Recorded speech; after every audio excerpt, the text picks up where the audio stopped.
Hello दोस्तों, नमस्कार। आप सबका एक बार फिर से स्वागत है हमारे यूट्यूब चैनल गुरु ज्ञान अड्डा ऑनलाइन स्टडी पॉइंट पर। और आज हम डेली करंट अफेयर के सेशन में 1 जून से संबंधित रहने वाले इम्पोर्टेंट 10 क्वेश्चनों की चर्चा करेंगे।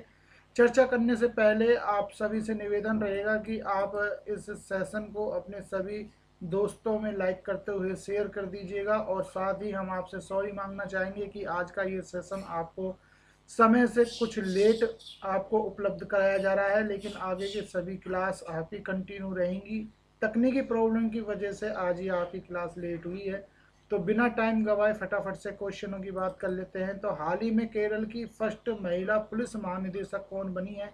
तो देखिए, ये बनी है आपकी आर श्रीलेखा। और केरल सरकार ने इन्हें हाल ही में fire and aid rescue service का डीजीपी बनाया गया है इन्हें। और ये 1987 बैच की आईपीएस अधिकारी हैं और साथ साथ केरल की पहली महिला आईपीएस भी बन गई हैं। तो ये आप ध्यान रखेंगे। आपको बता देते हैं, इससे पहले ये जेल और सुधार सेवा विभाग की पुलिस महानिदेशक के प्रमुख के पद पर आसीन थी, यानी कि प्रमुख थी। अगर केरल की बात हो रही है तो स्टेटिक जीके की बात करें तो तिरुवनंतपुरम यहाँ की राजधानी होगी। सीएम रहेंगे पिनराई विजयन। गवर्नर रहेंगे मोहम्मद आरिफ खान। इसी के साथ ही फ्रेंड्स, आपके जो भारत में फर्स्ट महिला आईपीएस जो आपकी हैं, वो आपकी रही हैं किरण बेदी। भारत की बात कर रहा हूँ मैं, यहाँ केरल की नहीं कर रहा, क्योंकि इससे हम फैक्ट्स को जोड़कर बात कर रहे हैं। फर्स्ट आईएएस अगर महिला आपकी देखी जाए तो वो रही हैं आपकी अन्ना राजन मल्होत्रा। और इसी के साथ ही फर्स्ट महिला डीजीपी इन इंडिया रही हैं आपकी कंचन चौधरी भट्टाचार्य। अगर इंडियन कोस्ट गार्ड की बात करें तो उसकी पहली महिला उप महानिदेशक नुपुर कुलश्रेष्ठ रही हैं। और अगर आपकी बात करी जाए कि इंडिया नेशनल साइंस एकेडमी की पहली महिला अध्यक्ष कौन बनी है, तो ये बनी है चंद्रिका साहा।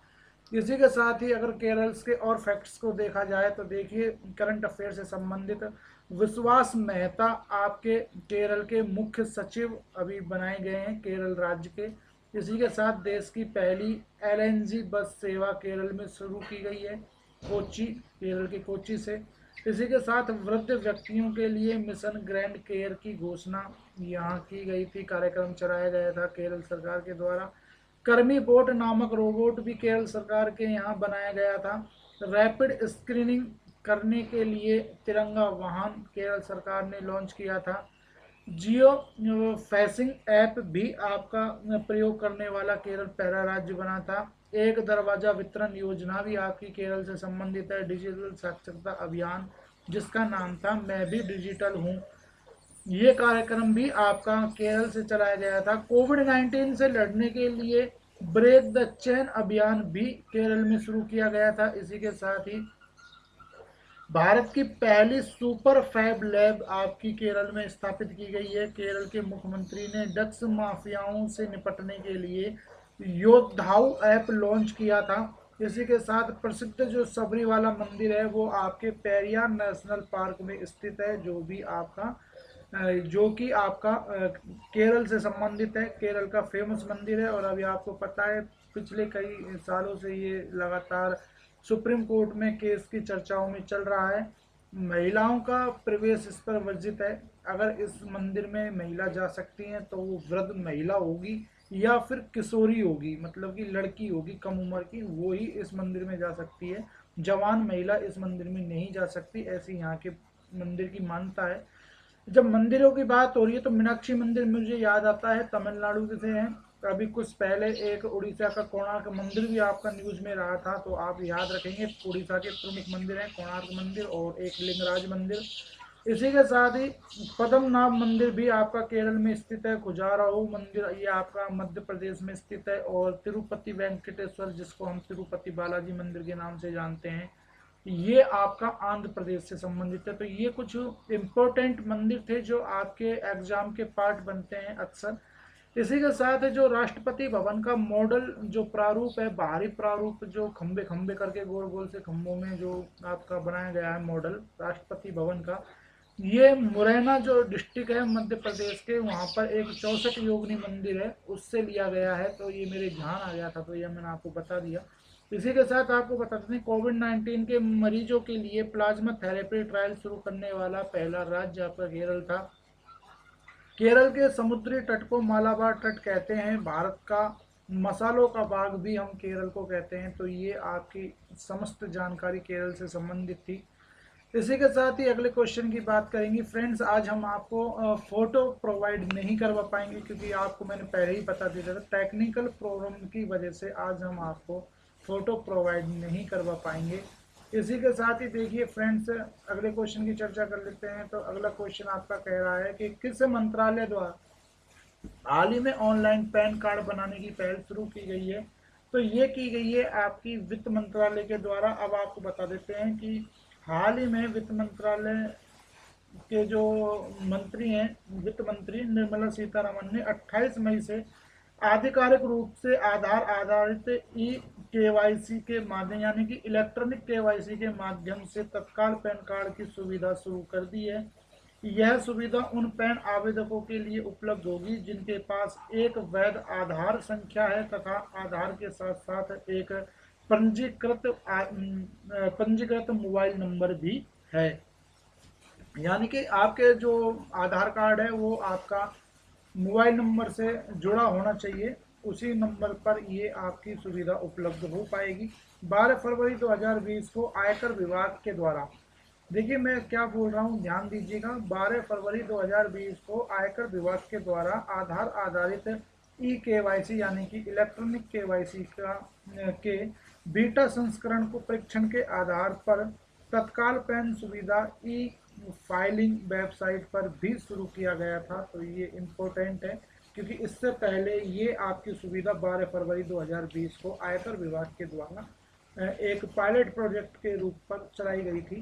तो आपको ध्यान रखना है। अब बात हो रही है निर्मला सीतारमन की, तो आपको बता देते हैं वर्तमान लोकसभा जो कि 17वीं लोकसभा है, इसमें वित्त मंत्री है, पूर्वकालिक वित्त मंत्री हैं ये। इससे पहले इंदिरा गांधी भी वित्त मंत्री रह चुके हैं, लेकिन वो एक वर्ष के लिए रही हैं। वर्तमान में कर्नाटक के जो निर्मला सीतारमन है, ये वर्तमान में कर्नाटक से राज्यसभा सांसद हैं। अब आपको बता देते हैं इनके बारे में। तो मई 2014 से सितंबर 2017 तक मोदी सरकार, यानी कि 16वीं जो विधानसभा थी, सॉरी 16वीं जो लोकसभा थी, उसमें वाणिज्य व उद्योग मंत्री भी रही हैं। मोदी सरकार में 2017 से 2019 तक देश की पहली महिला रक्षा मंत्री भी रही हैं। देश की पहली महिला रक्षा मंत्री सॉरी मंत्री भी रही हैं। और हाँ, ये भी आप ध्यान रखेंगे, देश की पहली महिला रक्षा मंत्री और दूसरी रक्षा मंत्री, मतलब पहली तो महिला रक्षा मंत्री, और वैसे अगर देखा जाए रक्षा मंत्री के क्रम में तो दूसरी रक्षा मंत्री ये रही हैं जिन्होंने सुखोई 30 लड़ाकू विमान को सुखोई आपका जो 30 एयरफोर्स का लड़ाकू विमान है उसमें उड़ान भरी थी। देश के पहले रक्षा मंत्री थे जिन्होंने सुखोई 30 में उड़ान भरी थी, जॉर्ज फर्नांडिस, जो 2003 में इन्होंने ये उड़ान सुखोई 30 में भरी थी। अब आपको यहाँ पर जब इस चीज़ की हम बात कर रहे हैं तो आपको एक टर्म्स ये भी ध्यान रखना पड़ेगा कि जो राजनाथ सिंह है वो भी आपके तेजस विमान से उड़ान भरने वाले पहले रक्षा मंत्री बन गए हैं जिन्होंने तेजस विमान से उड़ान भरी है, और लड़ाकू विमान से उड़ान भरने वाले वे तीसरे रक्षा मंत्री बन गए। लेकिन आपसे पूछा जाए कि भाई लड़ाकू विमान से सबसे पहले किसने उड़ान भरी, तो आप बताएंगे जॉर्ज फर्नांडिस। आपसे पूछी जाए कि लड़ाकू विमान से दूसरे गृह मंत्री कौन थे जिन्होंने उड़ान भरी, तो निर्मला सीतारमन। आपसे पूछा जाए कि तीसरे रक्षा मंत्री कौन थे जिन्होंने लड़ाकू विमान से उड़ान भरी, तो आपके राजनाथ सिंह। यदि आपसे पूछा जाए कि मिग लड़ाकू विमान सुखोई 30 से उड़ान भरने वाले पहले रक्षा मंत्री कौन है, तो जॉर्ज फर्नांडिस होंगे। दूसरे होंगे आपकी सुखोई 30 से उड़ान भरने वाली सीतारमन। तेजस विमान से उड़ान भरने वाले पहले रक्षा मंत्री आपके राजनाथ सिंह होंगे। तो आपको समझाने का मतलब ये था कि आप कंफ्यूजन क्रिएट ना करें। इसी के साथ ही आपको बता देते हैं, जब वित्त मंत्रालय की बात चल रही है तो आर्थिक सर्वेक्षण 2020 के जो पेश किया गया था और ये पेश किया जाता है मुख्य आर्थिक सलाहकार के द्वारा। तो अब की बार जो आर्थिक सर्वेक्षण 2020 पेश किया गया था, उसका जो मेन जो कवर था उसका रंग लेवेंडर रंग था। और लेवेंडर रंग होता है आपका, जैसे 100 रुपये के नोट पर कलर होता है उस तरह के कलर को लेवेंडर कलर कहते हैं। आपको बता दें कि जो आपका 2020 का आर्थिक सर्वेक्षण 2020 पेश किया था, वो आपका किया था सुब्रमण्यम कृष्ण मूर्ति के द्वारा। और ये आपके आर्थिक सलाहकार हैं, आपके मुख्य आर्थिक सलाहकार हैं।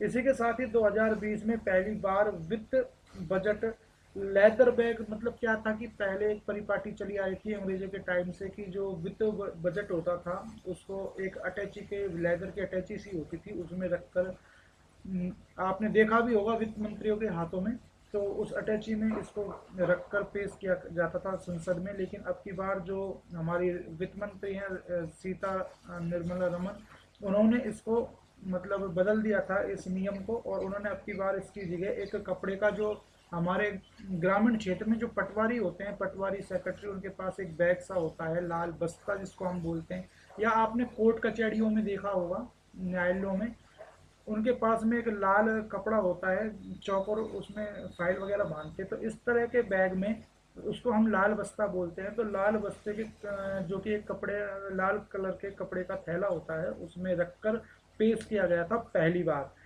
अब की बार। और इस पर अशोक चिन्ह अंकित था, और इस पर जो मेन जो इसका शीर्ष होता है इस बैग का जो मतलब जो पृष्ठ भाग होता है उस पर अशोक स्तंभ का चिन्ह था। तो ये आपको बता रहा हूँ, छोटी सी नॉलेज है, हो सकता है आपके काम आ जाए। अनुराग ठाकुर आपको याद रखना है, वर्तमान में वित्त राज्य मंत्री हैं, और ये 17वीं लोकसभा में वर्तमान वित्त राज्य मंत्री हैं। मुख्य वित्त सचिव वर्तमान में कौन है, तो राजीव कुमार हैं। मुख्य राजस्व सचिव कौन है, तो ये अजय भूषण पांडे हैं। इसी के साथ फ्रेंड्स अगले क्वेश्चन की बात कर लेते हैं। तो हाल ही में केंद्र सरकार ने central institute of plastic engineering and technology का नाम बदलकर क्या कर दिया गया है।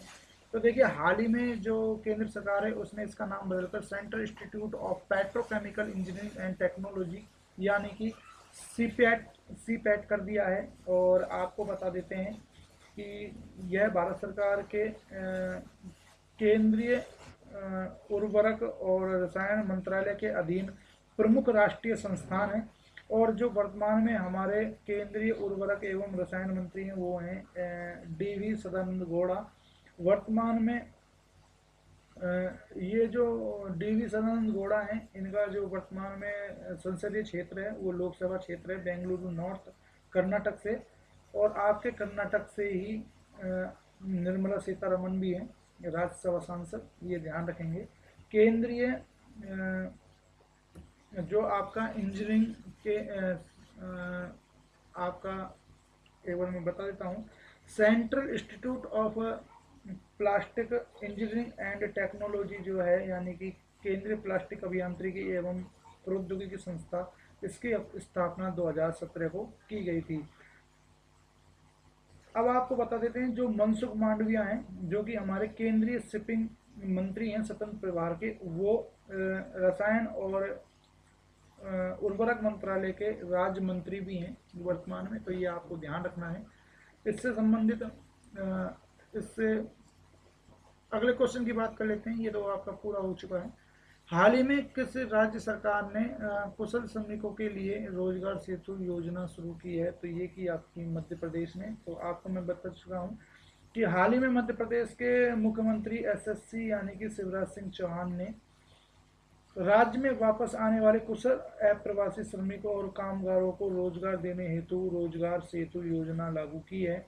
और आपको बता देते हैं जो आपका SSC यानी कि शिवराज सिंह चौहान है, वो आपके चौथी बार आपके मुख्यमंत्री बने हैं मध्य प्रदेश के। और इसी के साथ ही अगर स्टैटिक जीके का पोर्शन देखें तो जो भोपाल यहाँ की राजधानी बनता है, और भोपाल आपका बेतवा नदी जो कि यमुना नदी की एक सहायक नदी है उस पर बसा हुआ है। इसके CM है SSC यानी कि शिवराज सिंह चौहान, और गवर्नर है LGTD यानी कि आपके लालजी दास टंडन। इसी के साथ ही आपको बता देते हैं भोपाल देश का पहला गार्बिक्स क्लिनिक खोला गया है भोपाल में, इसे ई वेस्ट क्लिनिक भी कहते हैं। इसी के साथ ही इंदौर ड्रोन से सैनिटाइज होने वाला भारत का पहला शहर बन चुका है। इसके अलावा एक आपको बता देते हैं, देखिए रोजगार सेतु, तो मुझे ध्यान आ रहा है एक आरोग्य सेतु भी है और एक समुद्र सेतु भी है, तो ये भी अभी चर्चा में रहे थे। तो आपको मैं इनमें अंतर बता देता हूँ, कंफ्यूजन क्रिएट मत करना फ्रेंड्स।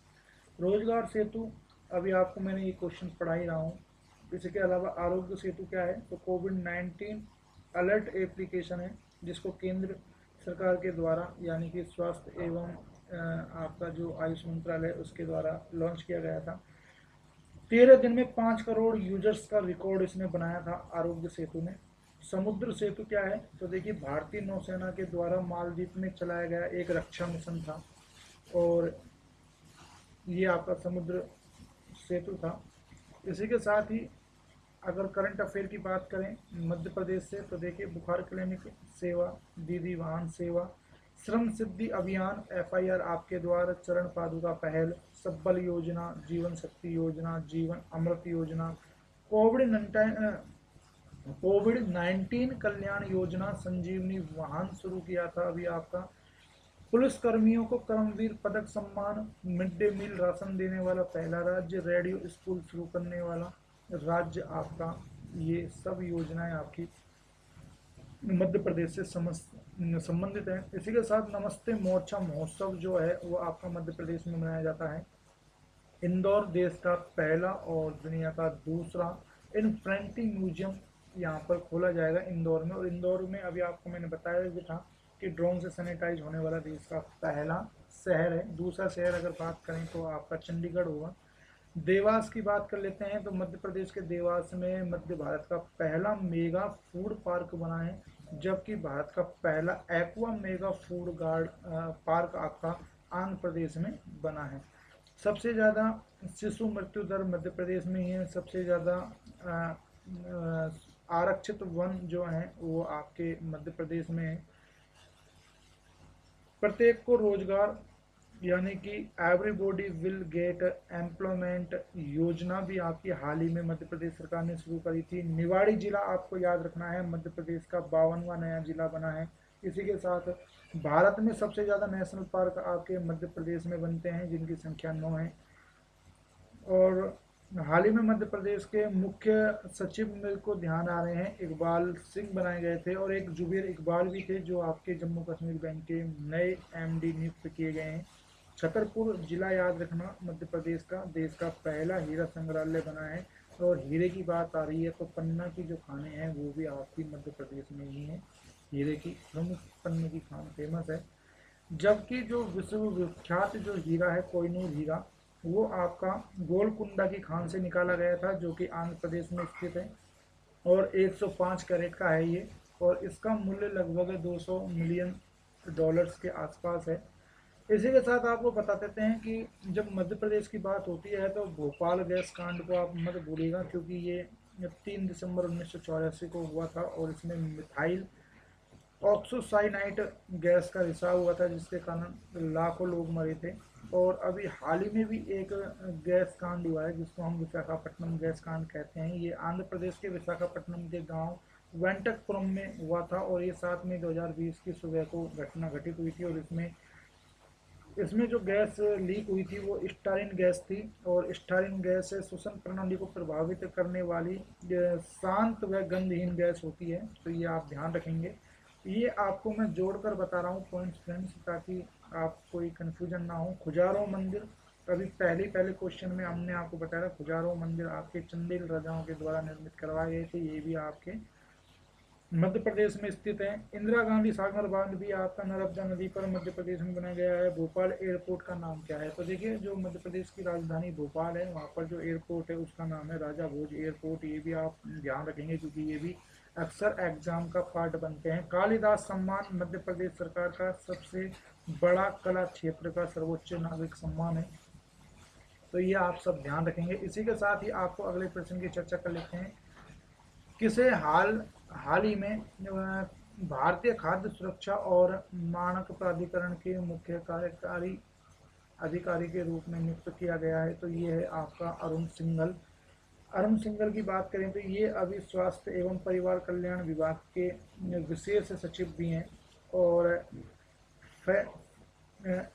FSSAI यानी कि फसई यानी कि food safety and standard authority of India, इसकी स्थापना यानी कि इसको हिंदी में कहते हैं भारतीय खाद्य सुरक्षा और मानक प्राधिकरण, इसकी स्थापना 2011 में हुई थी। इसका हेडक्वार्टर नई दिल्ली में है और वर्तमान में इसके अध्यक्ष रीता टेवटिया हैं। टेवटिया याद रखेंगे, इसके वर्तमान में अध्यक्ष हैं रीता टेवटिया।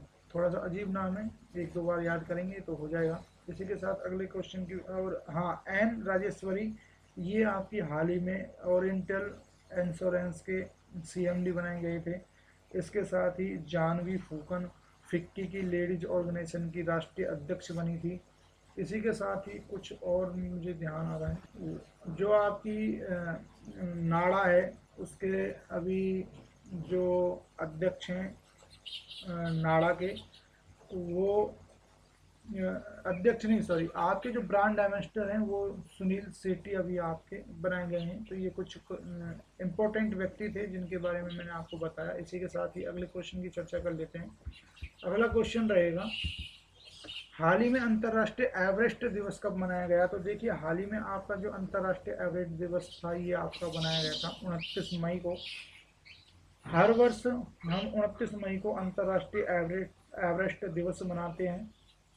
29 मई 1953 को जो इसका मनाने का कारण है, 29 मई को हम क्यों मनाते हैं, तो इसके बारे में आपको बता देता हूँ। 29 मई 1953 को नेपाल के पर्वतारोही तेंजिंग नार्गे और न्यूजीलैंड के एक पर्वतारोही थे जिनका नाम था एडमंड हिलेरी, ये दोनों आपके माउंट एवरेस्ट पर पहली बार चढ़ाई की थी और इन्होंने इस पर चढ़कर फतेह हासिल की थी। तो इनकी याद में इस 29 मई को हम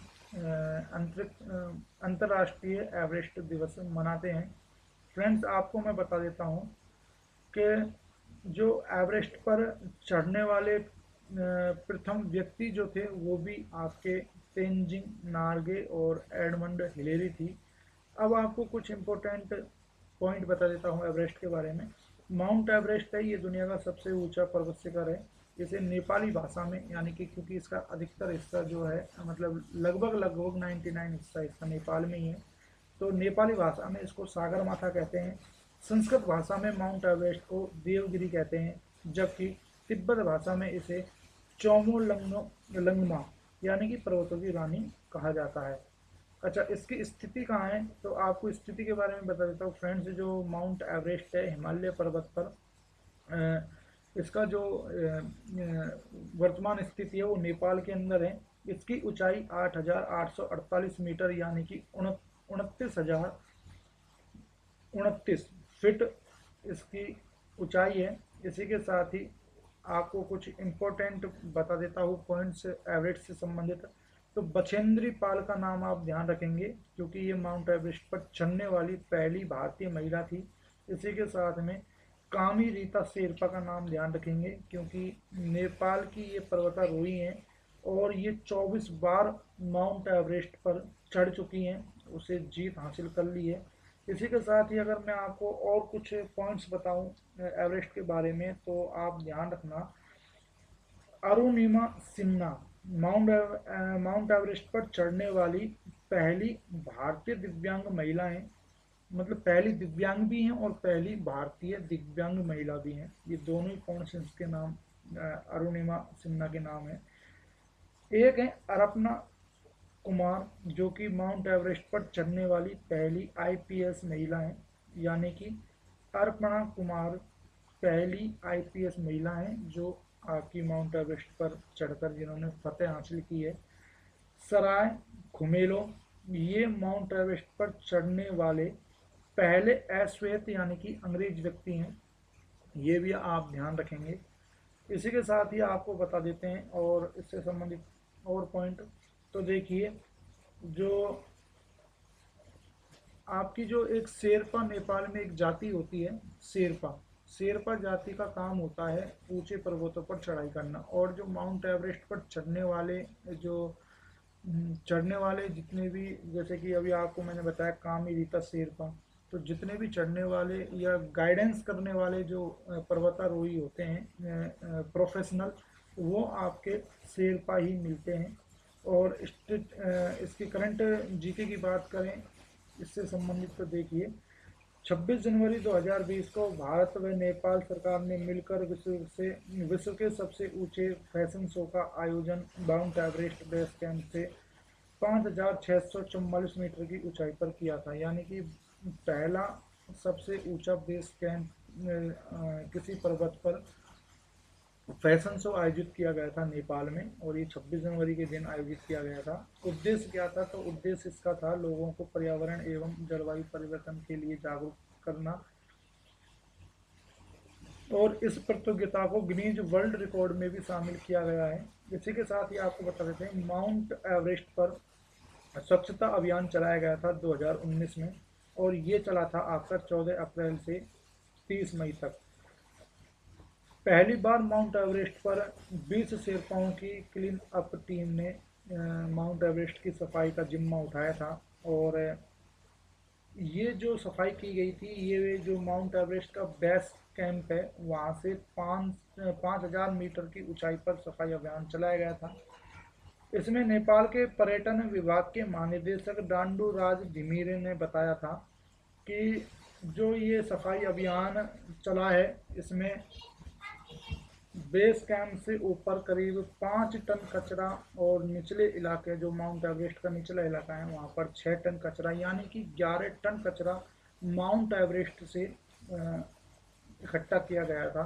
तो आप समझ सकते हैं कि गंदगी जो है वो किस तरह से पैर फैलाती जा रही है, कि आप विश्व के सबसे ऊंचे पर्वत, आप कल्पना कीजिए विश्व के सबसे ऊंचे पर्वत पर इतनी ज़्यादा गंदगी।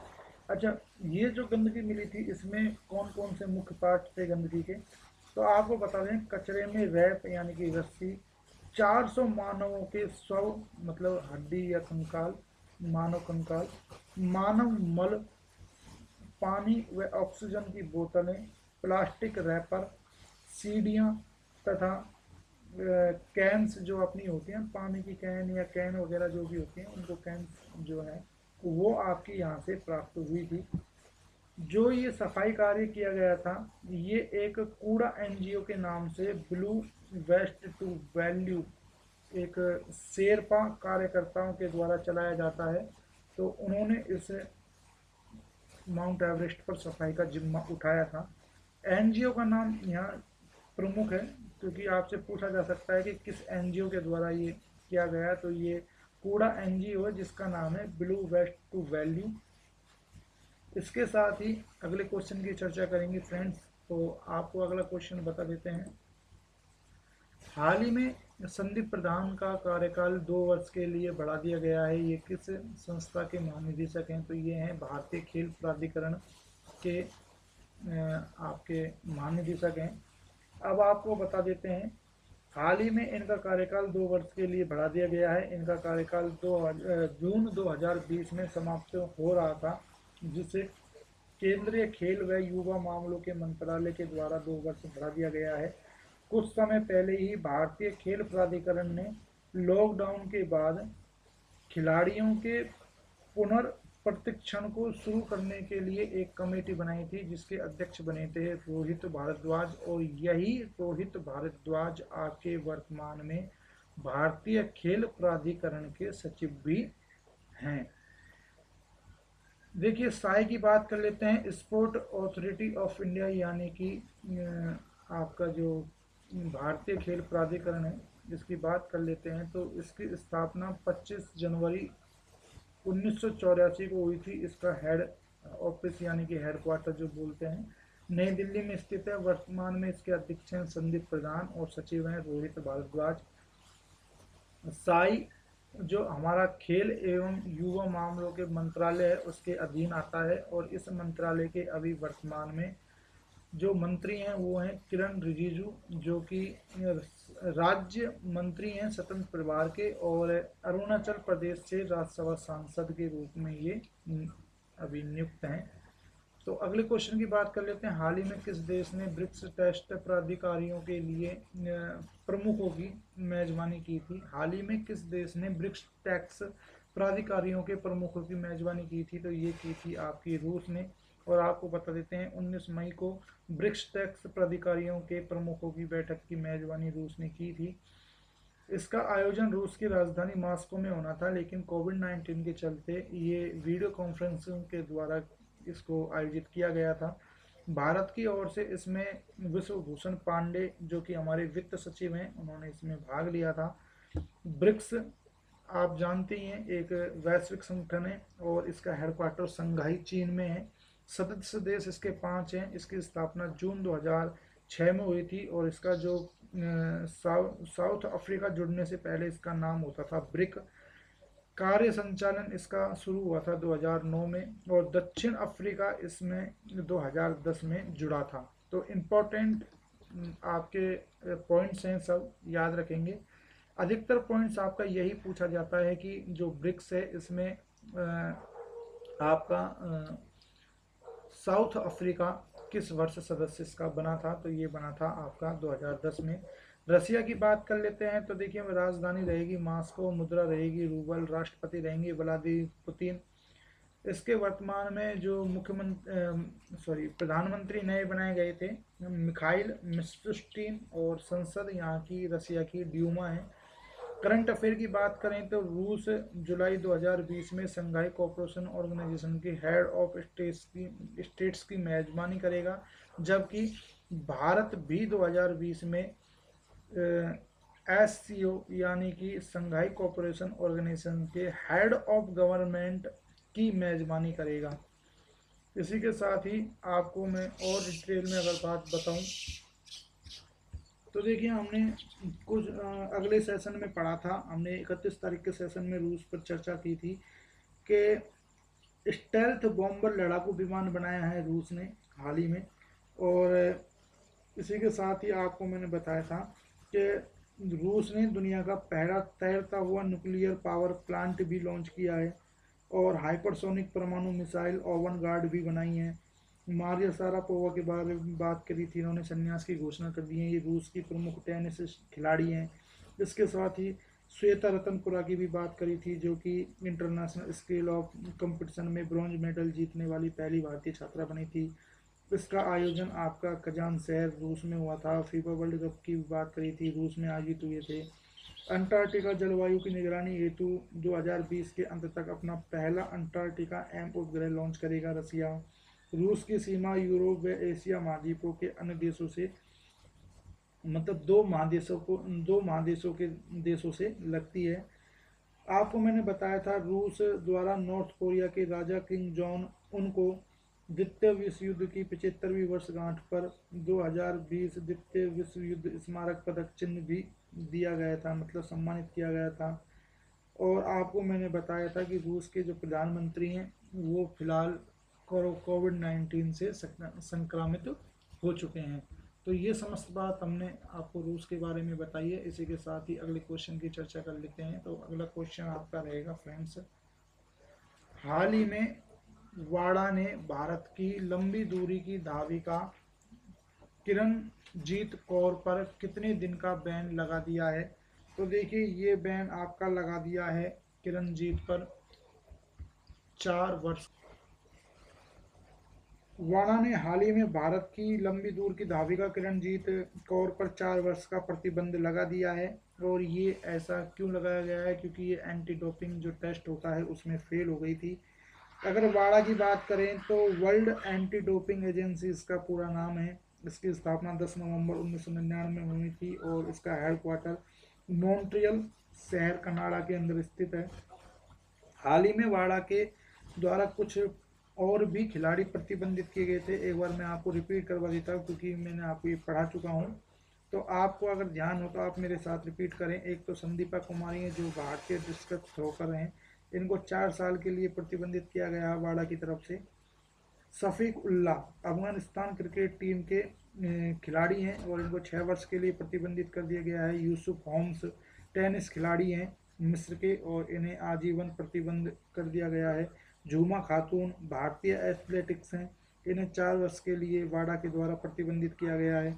उमर अकबर पाकिस्तान क्रिकेटर हैं, 3 वर्ष के लिए प्रतिबंध किया गया है वाडा के द्वारा। इसी के साथ ही रेमी डी ग्रेगोरिया का नाम आपको ध्यान रखना है। रेमी डी ग्रेगोरिया फ्रांस के साइकिलिस्ट हैं और इनको इंटरनेशनल साइकिलिंग यूनियन के द्वारा 4 वर्ष के लिए प्रतिबंधित किया गया है। वाडा की जैसी भारत में भी एक संस्था है जिसका नाम है नाडा, नेशनल एंटी डोपिंग एजेंसी इसका पूरा नाम बनता है। इसकी स्थापना 24 नवंबर 2005 को हुई थी और इसका हेडक्वार्टर नई दिल्ली में है। इसके वर्तमान अध्यक्ष हैं नवीन अग्रवाल। हाल ही में नाडा के द्वारा प्रतिबंधित खिलाड़ी थे सविता कुमारी और अंकिता सिसोदिया, जो कि भारतीय पावर लिफ्टर्स हैं, और सबरजीत कौर भी आपकी भारतीय डिस्कस थ्रोकर हैं, जिनको आप 4 वर्ष के लिए, हाँ, सवरजीत कौर हैं जो भारतीय डिस्कस थ्रोकर हैं, इनको 4 वर्ष के लिए नाडा के द्वारा प्रतिबंधित किया गया है। तो ये इम्पोर्टेंट फैक्ट्स थे इस क्वेश्चन से संबंधित। साथ ही अगले क्वेश्चन की चर्चा करेंगे। तो अगला क्वेश्चन देख लेते हैं फ्रेंड्स। आपका अगला क्वेश्चन कह रहा है, हाल ही में चर्चित अग्निप्रस्थ नामक मिसाइल पार्क को किस नौसेना जहाज पर बनाया जा रहा है? तो ये है INS कलिंग, ये आप ध्यान रखेंगे। तो इसकी चर्चा कर लेते हैं। तो आपको बता देते हैं, भारतीय नौसेना जो है वो अभी आपका INS कलिंग पर एक आपका युद्ध पोत है, ये इंडियन नेवी का INS कलिंग, इस पर अग्निप्रस्थ नामक मिसाइल पार्क को बनाने जा रही है।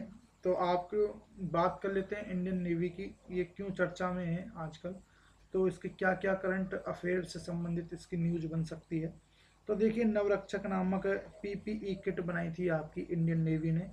कोविड-19 मरीजों के लिए एयर इवैक्यूएशन पॉन्ड, ये भी आपका तैयार किया था इंडियन नेवी में। कुछ समय पहले यानी कि अप्रैल 2020 में नौसेना द्वारा ब्रह्मोस मिसाइल का सफलतापूर्वक परीक्षण किया गया था। और ये जो मिसाइल है ब्रह्मोस, ये DRDO ने बनाई है। शिवांगी, इनका नाम आप ध्यान रखेंगे, सब लेफ्टिनेंट शिवांगी बनी है भारतीय नौसेना की पहली महिला पायलट। इसी के साथ ही राजनाथ सिंह का नाम ध्यान रखेंगे, पहले भारतीय रक्षा मंत्री हैं जिन्होंने नौसेना के विमान वाहक पोत यानी कि जिन पानी के जहाज़ों पर हवाई जहाज उतरते हैं, जिसका नाम है INS विक्रमादित्य, उस पर एक रात इन्होंने बिताई थी उस जहाज पर रहकर। इसी के साथ ही आपको राजनाथ सिंह के बारे में मैं पहले भी बता चुका हूँ, तेजस विमान में उड़ान भरने वाले पहले रक्षा मंत्री बन चुके हैं।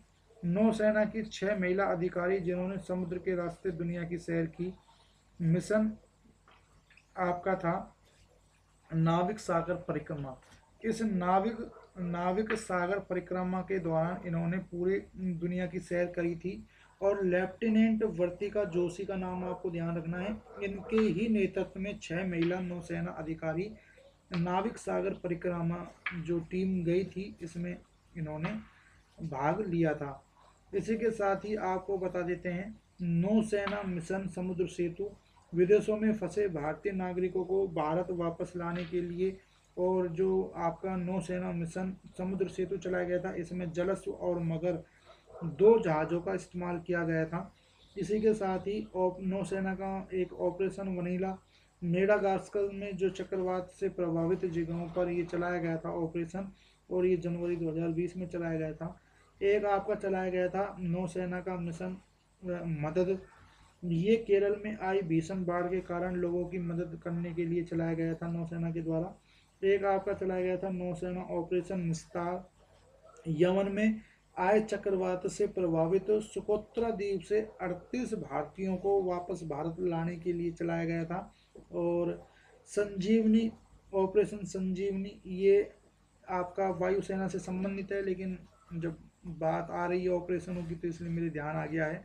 मालदीव में भारतीय वायुसेना के द्वारा चलाया गया और आवश्यक मेडिकल सामान रसद सामग्री 6.2 टन की मात्रा में ट्रांसपोर्ट एयरक्राफ्ट के जरिए आपकी भेजी गई थी ये मालदीव में। इसी के साथ ही ऑपरेशन वंदे मातरम मिशन भी चलाया गया, जिसमें विदेशों में फंसे, मतलब विदेशों का मतलब है जो खाड़ी देशों में भारतीय फंसे हैं उनको वापस लाने के लिए चलाया गया था। नौसेना का मिशन सागर, यह आपका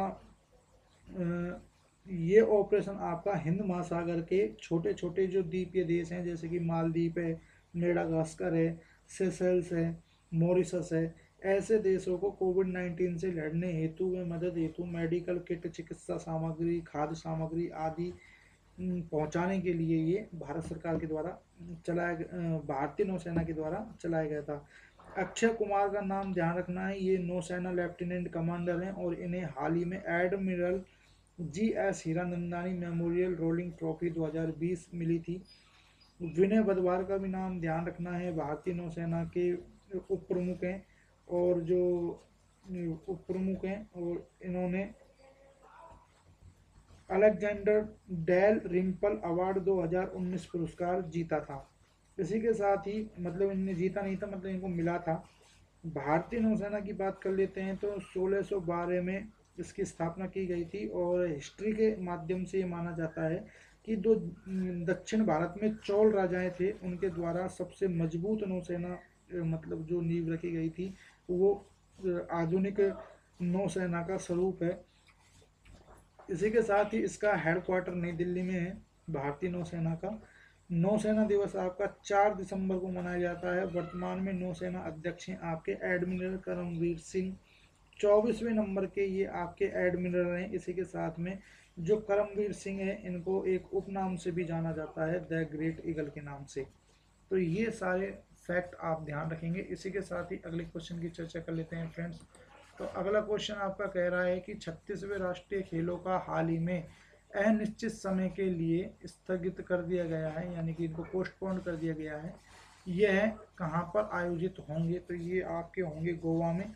अब आपको बता देते हैं, हाल ही में 36वें राष्ट्रीय खेलों को अनिश्चित काल के लिए स्थगित कर दिया गया है। इन खेलों का आयोजन 20 अक्टूबर से 4 नवंबर 2020 तक गोवा में होना संभव था।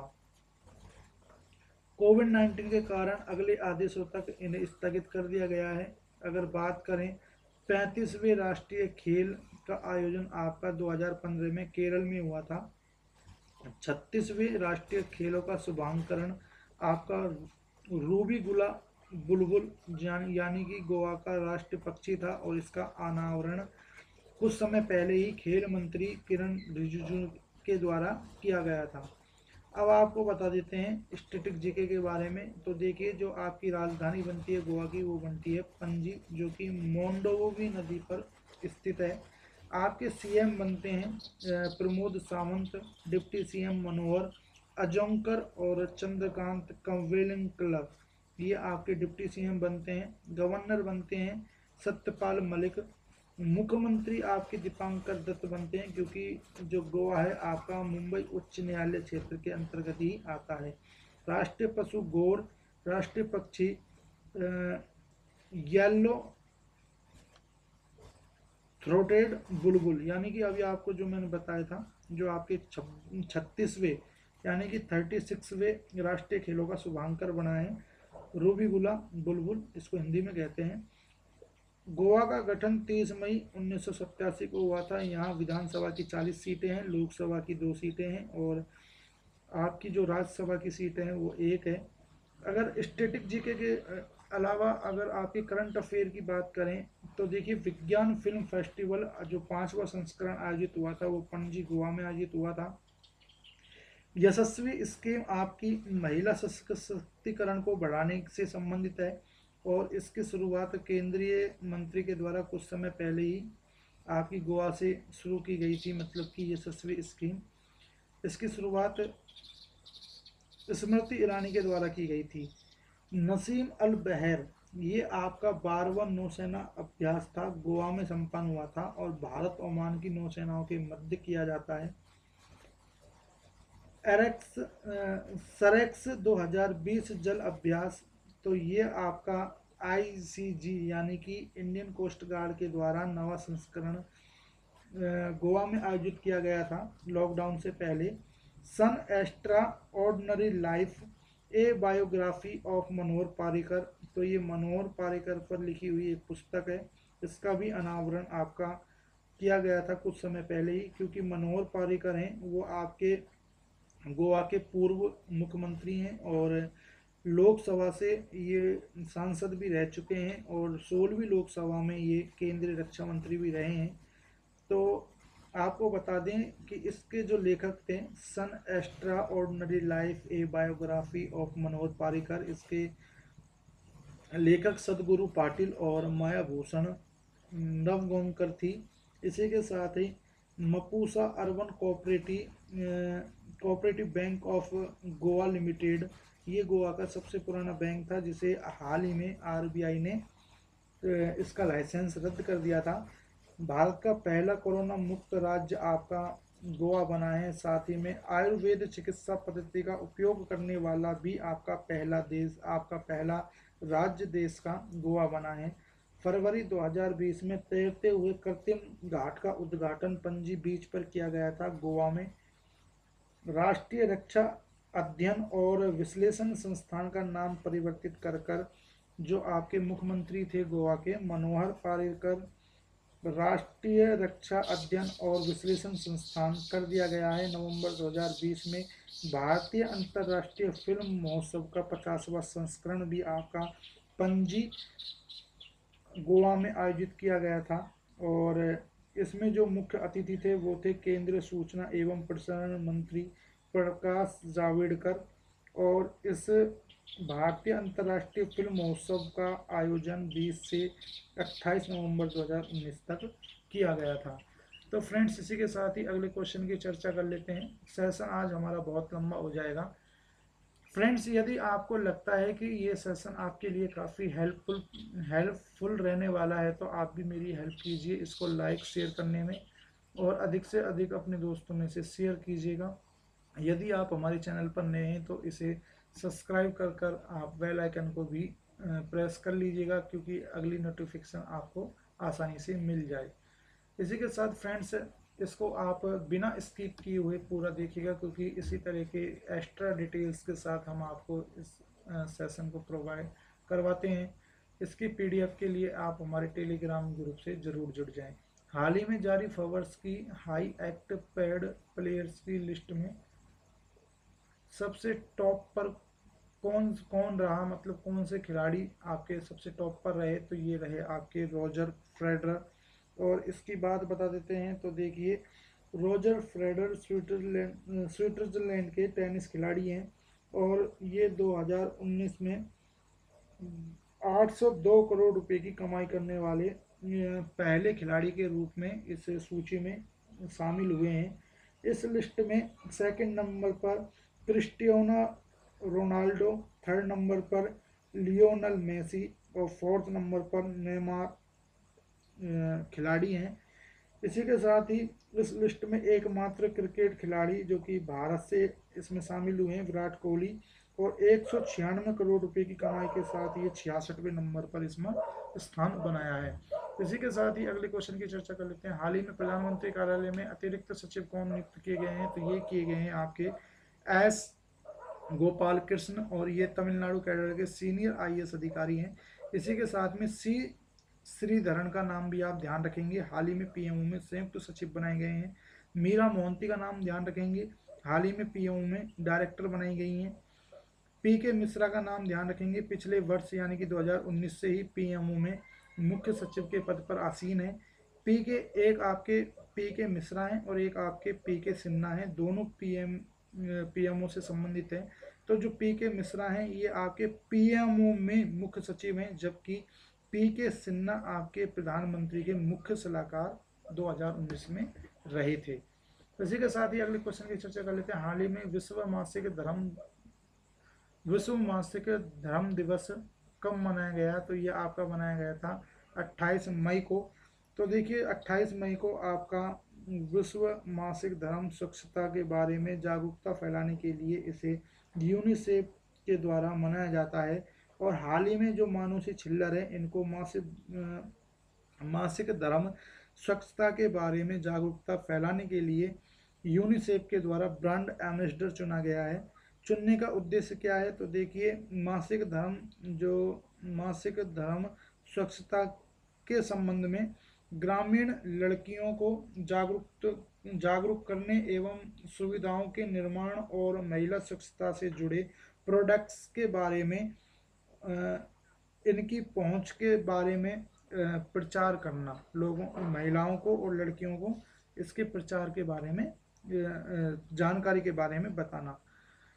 इसी के साथ ही मानुषी छिल्लर 2017 में आपकी मिस यूनिवर्स भी रही थी, जिन्होंने अपना और इन्होंने अपना खुद का एक महिला स्वच्छता व मासिक धर्म स्वच्छता जागरूकता से संबंधित प्रोजेक्ट शक्ति नामक पहल भी चला रखी है।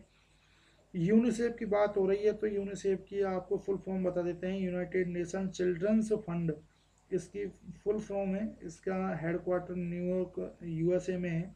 अध्यक्ष इसके हैनरिएटा एच फोर्स हैं। करीना कपूर का नाम भी आपको ध्यान रखना पड़ेगा, क्योंकि हाल ही में कुछ समय पहले ही पोमा की ब्रांड एम्बेसडर बनाई गई हैं। दिया मिर्जा का भी नाम ध्यान रखना है, क्योंकि ये यूनाइटेड नेशन एनवायरनमेंट प्रोग्राम की गुडविल एम्बेसडर हैं जो भारत से हैं, और हाल ही में इनका जो कार्यकाल है वो 2 वर्ष के लिए बढ़ाया गया है। अगले क्वेश्चन की बात कर लेते हैं फ्रेंड्स। तो अगला क्वेश्चन आपका कह रहा है कि हाल ही में G7 AI का मतलब होगा आर्टिफिशियल इंटेलिजेंस समूह में शामिल होने वाला अंतिम G7 देश कौन सा बन गया है, तो ये बन गया है आपका अमेरिका। तो आपको बता देते हैं G7 देशों के नेताओं ने आर्टिफिशियल इंटेलिजेंस पर एक ग्लोबल साझेदारी की स्थापना की थी, जिसका सदस्य अब अमेरिका भी बन गया है। पहले ये इसका सदस्य नहीं था। तो देखिए G7 AI की शुरुआत फ्रांस और कनाडा के द्वारा शुरू की गई थी, और G7 देश हैं, इनमें America, Britain, France, Italy, Japan, Germany, Canada शामिल हैं। स्टैटिक जीके की बात करें तो देखिए आपके अमेरिका की राजधानी रहेगी वाशिंगटन DC। प्रेसिडेंट रहेंगे डोनाल्ड ट्रंप, जो 45वें क्रम के आपके राष्ट्रपति हैं। इसी के साथ ही डोनाल्ड ट्रंप की पार्टी का नाम है रिपब्लिकन पार्टी, जिसका चुनाव चिन्ह हाथी है। डोनाल्ड ट्रंप की पत्नी का नाम भी आपको ध्यान रखना है, मेलानिया ट्रंप, जिनके नाम पर अभी एक किताब आई थी the art of her deal, the untold story of Melania Trump, और इसके लेखक थे मैरी जॉर्डन। इसी के साथ ही जे अरुण कुमार का नाम आपको ध्यान रखना है, अमेरिकन क्रिकेट टीम के कोच बनाए गए हैं। अभी हाल ही में अमेरिका के कुछ समय पहले अमेरिका में भारतीय राजदूत भी नियुक्त किए गए थे, तरनजीत सिंह संधू। हाल ही में ओपन स्काई संधि से अमेरिका अलग हो चुका था, और आपका भारतीय संविधान में जो मौलिक अधिकार हैं अनुच्छेद 12 से 35 तक भाग 3 में, वो भी आपके इसी से लिए गए हैं। भारत में उच्च न्यायालय, सर्वोच्च न्यायालय, राष्ट्रपति, उपराष्ट्रपति, राष्ट्रपति पर महाभियोग प्रक्रिया, ये सब आपकी ये जो अमेरिका है यहाँ से ली गई है। इसी के साथ ही आपको आज का होमवर्क सवाल बता देते हैं। तो आपको बताना है हाल ही में किस देश के क्रिकेट खिलाड़ी सेयान मदसंका को ड्रग्स मामले में गिरफ्तार किया गया है। तो आपको उस देश का नाम बताना है कि ये किस देश के क्रिकेट खिलाड़ी हैं। कल हमने आपसे पूछा था कि हाल ही में सिंगापुर में भारत के नए उच्चायुक्त पी कुमारन नियुक्त किए गए हैं। तो सिंगापुर में आपके उच्चायुक्त जो नियुक्त किए हैं पी कुमारन हैं। इसी के साथ ही आप इस सेशन को अपने दोस्तों को ज़रूर शेयर करें, साथ ही में लाइक करें, और यदि आप नए हैं तो ज़रूर हमारे इस चैनल से जुड़ जाएं, हमारे चैनल को सब्सक्राइब कर लें, हमारे टेलीग्राम ग्रुप से ज़रूर जुड़ें PDF पाने के लिए। साथ ही इसको बिना स्किप करते हुए ज़रूर देखें, पूरा देखें, अंत तक देखें एक्स्ट्रा डिटेल के साथ। कल आपसे फिर मुलाकात होगी नए सेशन में, तब तक के लिए स्टे होम, स्टे सेफ, नमस्कार।